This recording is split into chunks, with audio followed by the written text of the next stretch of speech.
नमस्कार प्रिय विद्यार्थियों, वीके नॉलेज इलेक्ट्रिकल में आप सभी का स्वागत है। वैकेंसी न्यूज़ अपडेट के साथ एक बार फिर उपस्थित हूँ। अब शुरू हो जाओ, अब कोई संशय नहीं, कोई डाउट नहीं है। ये ऑफिशियल अनाउंसमेंट जारी कर दिया है और लिखित में आपको आश्वासन दे दिया गया है। किसकी बात कर रहा हूँ मैं? लोगो देखते ही समझ गए होंगे, क्लियरली मेंशन किया हुआ है। और वैसे तो ये अपडेट बहुत पहले वीडियो से लगभग 10-12 घंटे पहले आ चुका है, तो हो सकता है कि आपने ये अपडेट देख भी लिया होगा। दोस्तों, मैं बात कर रहा हूँ रेलवे के बारे में। लिखित में आश्वासन दे दिया है, कल ही का लेटर है 29 जनवरी 2024 का।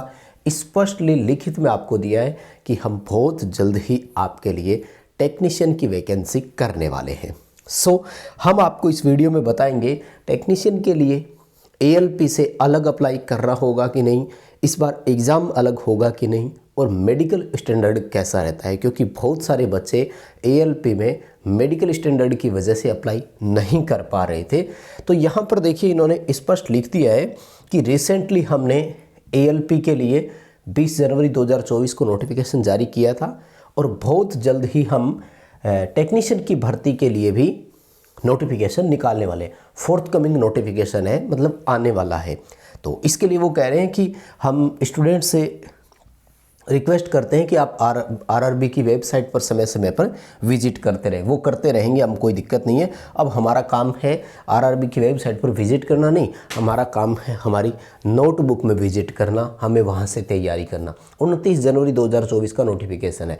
मैं आपको इसकी qualification, age criteria, medical standard और पूरी प्रोसेस पर इस वीडियो के माध्यम से बात करना चाह रहा हूँ, ताकि अभी से आप फोकस कर सके। क्योंकि आपका जो बड़ा सवाल उठने वाला है वो यही कि भर्ती आएगी कब। पहला सवाल तो यही। देखो, इतनी जल्दी आना ये वैकेंसी आसान नहीं है। किसी को ये लग रहा होगा कि 15 दिन में या 20 दिन में इसका भी नोटिफिकेशन आ जाएगा, तो मुझे नहीं लग रहा कि ऐसा है। अगर ऐसा ही होता तो वैकेंसी कभी भी जारी हो सकती थी। तो इसमें आपको थोड़ा सा हो सकता है कि समय देखने को मिले, ठीक है ना।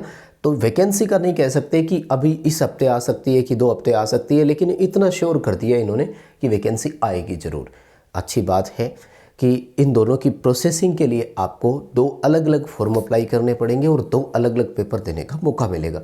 यानी कि ये वैकेंसी उस ALP वाली वैकेंसी के साथ में इंक्लूड नहीं होगी, कंप्लीटली सेपरेट होगी, ठीक है ना। हाँ, एक ऑप्शन वो आपको ये दे सकते हैं, अगर समय रहते नोटिफिकेशन आ जाता है तो कहीं ना कहीं ये भी कर दिया जाएगा कि जिन बच्चों ने ALP के लिए अप्लाई कर रखा है वो दोबारा अप्लाई ना करें, ठीक है। पोस्ट प्रेफरेंस का, एडिट का वहाँ पर ऑप्शन दे, लेकिन इतना मुझे नहीं लग रहा कि ऐसा होगा क्या।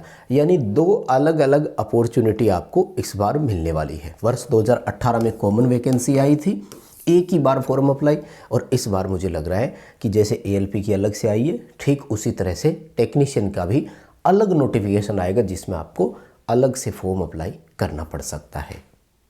अब आइए आपको इसकी एज क्वालिफिकेशन और मेडिकल स्टैंडर्ड कुछ बताते हैं, जो हम बात करने वाले हैं प्रीवियस नोटिफिकेशन से। क्योंकि देखो, नोटिफिकेशन तो कॉपी पेस्ट ही होते हैं।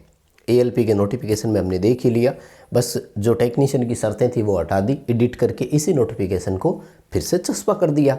तो क्या क्या प्रोसेस रहने वाली है, या सिंपली आपको मैं कुछ पॉइंट बता दूं पहले, जिसकी सबसे ज़्यादा आपको जानकारी होनी चाहिए या जिज्ञासा रहती है। फर्स्ट ऑफ ऑल देखो, एज क्राइटेरिया बड़ा सिंपल सा एज क्राइटेरिया है। 18 से 28 वर्ष का एज क्राइटेरिया रहेगा।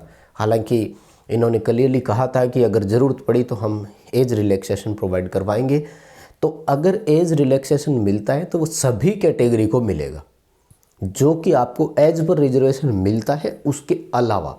जैसे ये एज क्राइटेरिया जो रखा गया है ये अनरिजर्व कैटेगरी के लिए है, तो रिलैक्सेशन मिलना यहाँ से शुरू होगा। जैसे मान लीजिए वो ये कहते हैं कि 3 साल का एज रिलैक्सेशन हम देते हैं, ठीक है, तो यहाँ से 3-3 साल सबको छूट मिलना शुरू हो जाएगा। जैसे आप अगर OBC कैटेगरी से बिलोंग करते हैं तो OBC को 3 वर्ष की छूट तो वैसे ही मिलती है, प्लस एक्स्ट्रा 3 ईयर और है, यानी 28 में आपको 6 साल की एक्स्ट्रा छूट मिलने वाली है। ओनली 3 साल की नहीं, जो एज पर रिजर्वेशन है उसके प्लस में, तो वो बाद में देखा जाएगा। अभी के लिए कितनी छूट आपको मिल रही है, 3 वर्ष की छूट आपको यहाँ से एक्सटेंशन मिल रहा है, और SC ST को 5 वर्ष का एज रिलैक्सेशन यहाँ पर है। यानी अभी सिनेरियो में जब हम मान रहे हैं कि छूट नहीं मिल रही है और जो नियम शर्तें हैं उसके अकॉर्डिंग 18 से 28 अनरिजर्व के लिए, ईडब्ल्यूएस के लिए, ओबीसी के लिए 3 साल, एससी एसटी के लिए 5 साल की यहाँ पर एज क्राइटेरिया रहने वाला है। फॉर्म अप्लाई आपको करना है अलग से एएलपी के लिए, तो इसकी जो सिलेक्शन प्रोसेस होगी उसमें क्या रहेगा, CBT 1, CBT 2 प्लस डीवी और मेडिकल, बस ये इतनी चीज़ें होती है। ये मेडिकल डीवी बोल दूँ, यहाँ पर आपको साइको नहीं देना। कंप्यूटर बेस्ड एप्टीट्यूड टेस्ट जिसे बोलते हैं वो अब नहीं होगा, क्योंकि वो केवल और केवल लोको पायलट के लिए ही होता है। CBT 1 और CBT 2 का सिलेबस सेम वैसा ही है, यानी एक ही तीर से दो शिकार वाली बात आपके लिए यहाँ पर होने वाली है। मतलब तैयारी आपकी वही काम आ जाएगी जो आप करते आ रहे हैं, यानी जो ALP के लिए आप कर रहे हैं, और उसी तैयारी में आपको टेक्नीशियन का भी एग्ज़ाम देने को मिल जाएगा। सेम वही चीज़ रहेगी, कहीं कोई चेंजेज नहीं है, ठीक है। इसमें जो मेरिट बनेगी वो ALP से थोड़ी सी अलग रहती है। ALP में अगर मैं बात करूं तो साइको के नंबर जुड़ते हैं, और यहाँ पर CBT 2 जो होगा इसमें दो पार्ट होंगे, A और B। पार्ट B पूरी तरह से ट्रेड पर रिलेटेड टेक्निकल रहता है, यानी आपकी जो ITI होती है उस ट्रेड में से होगा, और पार्ट A जो है वो पूरी तरह से नॉन टेक होगा। तो यहाँ पर जो मेरिट बनती है वो पार्ट A की मेरिट बनती है, और ये पार्ट सभी कैटेगरी को क्वालिफाई करना पड़ता है, जिसमें 35% यानी 35% नंबर हर बच्चे को लाना। मैं ओवरव्यू समझा रहा हूँ पूरा, अगर अपन बात करेंगे तो मैं आपको सिलेबस भी दिखाऊंगा। ओवरव्यू क्या है, CBT 1 पूरी तरह से नॉन टेक होगा, और 35% अनरिजर्व EWS कैटेगरी को नंबर इसमें लाने पड़ते हैं। 75 क्वेश्चन आते हैं नॉन टेक के, 75 का 35 आप लगभग निकालते हैं, हम राउंड फिगर में इसको 40 भी ले लें तो 30 क्वेश्चन बनते हैं। यानी अगर 30+ क्वेश्चन आपके सही हो जाए ना, तो आप किसी भी कैटेगरी से क्यों ना हो, आपका स्टेज 1 क्लियर हो गया, और इसके नंबर मेरिट में कहीं भी ऐड नहीं किए जाते। दोबारा बोलूं, 75 क्वेश्चन आएंगे, 35% अनरिजर्व को क्वालिफाई के लिए नंबर चाहिए होते हैं। अब हम इसको 40% लेकर चले गए, ठीक है ना, और इसमें 35 क्या 40% ही है ये, तो इसमें 30 नंबर बनते हैं, यानी 30 नंबर प्लस अगर आप ले आए तो किसी भी कैटेगरी से हो आप यहाँ क्वालिफाई कर जाएंगे, और स्टेज सेकंड के लिए आपको बुला लिया। लगभग स्टेज सेकंड में 15 गुना बच्चे बुलाए जाएंगे, और 15 गुना जो बच्चे बुलाए जाएंगे उनको कंपटीशन फाइट करना है। यहाँ जो पार्ट A यहाँ का रहेगा वो भी पूरी तरह से नॉन टेक होगा। सिलेबस लगभग उसके जैसा ही है, सेम वही चीज़ें रहती है, कोई चेंजेस नहीं है कहीं भी। और इस पार्ट की यहाँ पर मेरिट बनेगी आपकी। इसके अलावा आपको साइको नहीं देना। यहाँ पर मेडिकल में क्या क्या छूट मिलती है वो मैं आपको बता दूँ। वो डिपेंड करता है कि आपकी टेक्नीशियन की पोस्ट किस तरह की है। टेक्नीशियन की जितने भी मेडिकल होते हैं जनरली B2 और C1 मेडिकल होते हैं। B2 और C1 मेडिकल में क्या है, आइए वो मैं आपको एक बार दिखा देता हूँ। पे स्केल और वो तो देखने की ज़रूरत नहीं है, 19,900 आपका पे स्केल होगा। लेवल 2 में रखेंगे तो बहुत ही शानदार पे स्केल होता है, और 18 से 28 वर्ष जो है वो एज का रहेगा यहाँ पर क्राइटेरिया। देखो मेडिकल स्टैंडर्ड ये है, आप चाहे किसी भी टेक्नीशियन पोस्ट के लिए अप्लाई करें, वो उसके लिए आगे क्लियरली मेंशन लिखा हुआ आएगा।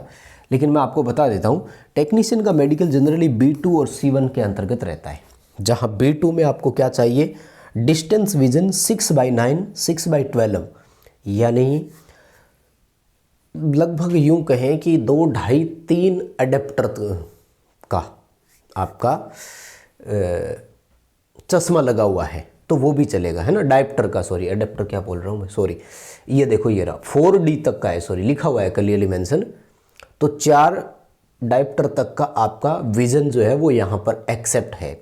और उसके बाद में यहाँ पर देखो 6/12 और 6/18।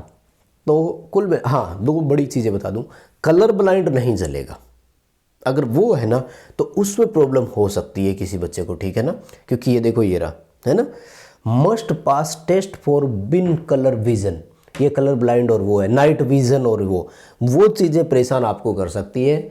चश्मा लगा हुआ है तो वो किसी को कोई समस्या यहाँ पर नहीं करेगा। जनरली, और अगर B1 मेडिकल है तब भी ठीक है, कोई बात नहीं। सिर्फ और सिर्फ A1 जो है ना वो फिजिकली फिट मांगते हैं पूरा, और ये ALP पर अप्लाई होता है। टेक्नीशियन पर इन तीनों में से ही कोई ना कोई होगा, वो कौन सी पोस्ट होगी उसके आगे क्लियरली लिखा होगा। तो वो मेडिकल जो होगा वो पोस्ट के आगे जब आपका नोटिफिकेशन आएगा तो उसमें क्लियरली सामने उसके लिखा हुआ आ जाएगा किस जोन में किस टेक्नीशियन के लिए क्या मेडिकल स्टैंडर्ड है। बाकी सिलेक्शन प्रोसेस में देखो बात हो ही चुकी है ना। अनरिजर्व को 40% यहाँ पर चाहिए। स्टेज 1 की मैं बात कर रहा हूँ, जो कि वैसे पहले कॉमन हुआ करता था, अब तो सिलेबस कॉमन रहेगा। खैर 1 घंटे का समय मिलेगा और 75 क्वेश्चन आएंगे यहाँ पर आपके। नेगेटिव मार्किंग दोनों स्टेज में रहती है, ये आपको थोड़ी सी सावधानी रखनी है, ठीक है। तो ऑफिशियल नोटिफिकेशन का अब इंतज़ार नहीं करना, क्योंकि जिन क्राइटेरियाज़ की हमें ज़रूरत होती है या हमारे जो सवाल होते हैं वो तो यहाँ से पूरे हो गए। प्री नोटिफिकेशन या पिछला नोटिफिकेशन आपको दिखाने का उद्देश्य ये है कि चीज़ें यही रहने वाली है। सो आज ही आप अपनी रणनीति तैयार करें और जितना एफर्ट कर सकते हैं कर लीजिए, क्योंकि रेलवे की नौकरी आपको मिल रही है, केंद्र सरकार का सबसे बड़ा उपकरण है। मुझे लगता है अपॉर्चुनिटी आपको बहुत अच्छे से मिलने वाली है। अभी के लिए बस इतना ही अपडेट था।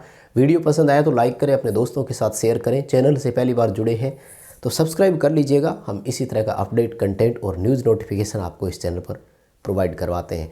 बहुत धन्यवाद, शुक्रिया।